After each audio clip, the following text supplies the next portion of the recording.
Hi friends, welcome back to my YouTube channel.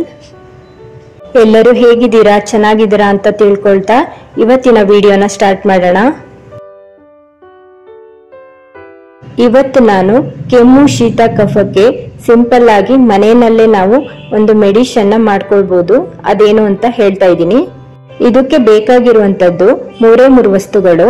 ದೊಡ್ಡಪತ್ರೆ ಎಲೆನ ತಗೊಂಡಿದ್ದೀನಿ, ಹಾಗೆ ಬೆಳ್ಳುಳ್ಳಿ ತಗೊಂಡಿದ್ದೀನಿ, ಹಾಗೆ ಸ್ವಲ್ಪ ಕಲ್ಲುಪ್ಪನ್ನ ತಗೊಂಡಿದ್ದೀನಿ. ದೊಡ್ಡಪತ್ರೆ ಎಲೆಗಳನ್ನ ಆದಷ್ಟು ಚೆನ್ನಾಗಿ ವಾಶ್ ಮಾಡ್ಕೊಳ್ಳಿ, ಅದರಲ್ಲಿ ತುಂಬಾನೇ ಧೂಳಿರುತ್ತೆ. ಬೆಳ್ಳುಳ್ಳಿ ಕೂಡ ಆರೋಗ್ಯಕ್ಕೆ ತುಂಬಾನೇ ಒಳ್ಳೆಯದು, ಅದು ಆಂಟಿಬಯೋಟಿಕ್. ಹಸಿಯಾಗಿ ಅದನ್ನ ಯೂಸ್ ಮಾಡೋದ್ರಿಂದ ತುಂಬಾನೇ ಎಫೆಕ್ಟಿವ್ ಆಗಿರುತ್ತೆ. ಎಲ್ಲರ ಮನೆಯಲ್ಲೂ ದೊಡ್ಡಪತ್ರೆ ಎಲೆ ಅಂತೂ ಇದ್ದೇ ಇರುತ್ತೆ. ಈ ವಾತಾವರಣಕ್ಕಂತೂ ಇದು ಬೆಸ್ಟ್ ಅಂತ ಹೇಳ್ಬೋದು.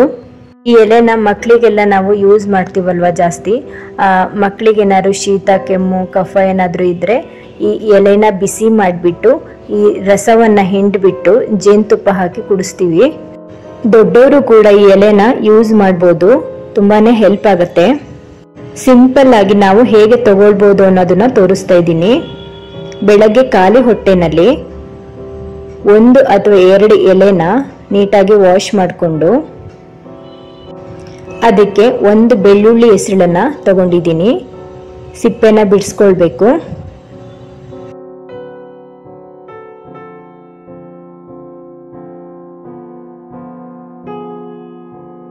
ಹಾಗೆ 1-2 ಕಲ್ಲುಪ್ಪನ್ನ ಹಾಕೊಳ್ತಾ ಇದ್ದೀನಿ.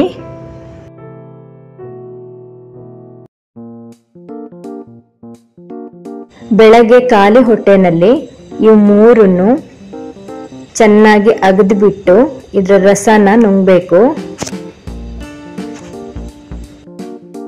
ಈ ತರ ಮಾಡೋದ್ರಿಂದ ಗಂಟ್ಲಲ್ಲಿ ಏನಾದ್ರೂ ನಮ್ಗೆ ಇನ್ಫೆಕ್ಷನ್ಸ್ ಇದ್ರೆ, ಗಂಟ್ಲು ನೋವಿದ್ರೆ, ಕೆಮ್ಮು ಕಫ ಶೀತ ಇದೆಲ್ಲ ಸ್ವಲ್ಪ ಕಡಿಮೆ ಆಗ್ತಾ ಬರುತ್ತೆ. 1 ಅಥವಾ 2 ದೊಡ್ಡಪತ್ರೆ ಎಲೆಗಳನ್ನ ತಗೊಳ್ಳಿ, ಹಾಗೆ 1 ಬೆಳ್ಳುಳ್ಳಿ ಹೆಸಳನ್ನ ತಗೊಳ್ಳಿ. ಜಾಸ್ತಿ ಏನು ತಗೊಳಕ್ ಬೇಕಾಗಿಲ್ಲ. ಕೆಲವೊಂದು ಸಣ್ಣ ಪುಟ್ಟ ಸಮಸ್ಯೆಗಳಿಗೆ ನಾವು ಮನೆಯಲ್ಲೇ ಈ ತರ ಮೆಡಿಸಿನ್ಗಳನ್ನ ಮಾಡ್ಕೊಳ್ಬಹುದು. ನೀವು ಕೂಡ ಟ್ರೈ ಮಾಡಿ. ಕಷಾಯನ ಮಾಡ್ಕೊಳ್ಳುವಾಗ್ಲೂ ಕೂಡ ನಾವು ದೊಡ್ಡಪತ್ರೆ ಎಲೆಗಳನ್ನ ಸೇರಿಸ್ಕೊಳ್ಬಹುದು. ಕಷಾಯ ಮಾಡೋಕೆ ನಮಗೆ ಕಷ್ಟ ಆಗುತ್ತೆ ಅಂದ್ರೆ ಈ ತರ ಸಿಂಪಲ್ ಆಗಿ ನಾವು ಎಲೆಗಳನ್ನ ತಗೊಂಡ್ಬಿಟ್ಟು ಮಾಡ್ಕೊಳ್ಬಹುದು. ಹೇಗಾದ್ರೂ ನಾವು ದೊಡ್ಡಪತ್ರೆ ಎಲೆಗಳನ್ನ ಸೇವಿಸಬೇಕು. ಈ ವಿಡಿಯೋ ಇಂದ ನಿಮ್ಗೆ ಹೆಲ್ಪ್ ಆಗಿದ್ರೆ ಪ್ಲೀಸ್ ಲೈಕ್ ಮಾಡಿ, ಸಬ್ಸ್ಕ್ರೈಬ್ ಮಾಡಿಕೊಂಡು ವಿಡಿಯೋಸ್ಗಳನ್ನ ನೋಡಿ. Thanks for watching.